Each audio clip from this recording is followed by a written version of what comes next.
Hello again, it's Tellytime Cats. The next film I'm going to talk about is called I Write My Life 2021. This is directed by Wei-Ping K. Jain. It's the story of Sophie, played by Sophie Reinhardt, who is separating from her husband, Felix. It is narrated through a voiceover as events play out silently before our eyes. There isn't any direct dialogue between the couple. Everything is muted, and this gives the film an ethereal atmosphere as we observe from afar.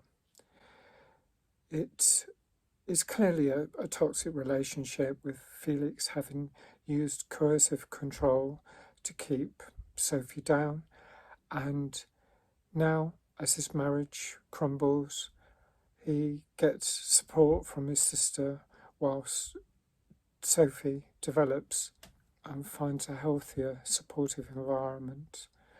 I thought this was a clever approach to a really heavy subject, and it felt positive, as much of the material that might trigger painful memories is viewed almost as if on the other side of glass.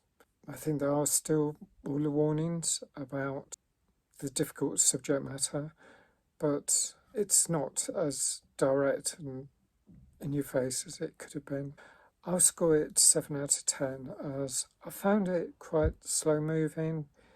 I guess it's an artistic film, and there's a lot of detail that, because I'm fortunate not to have experienced anything as painful as this, probably passed over my head. But I could see how it was a very worthwhile, poetic style of film. Okay. If you've seen it, let me know your thoughts. And thanks for watching. Bye for now.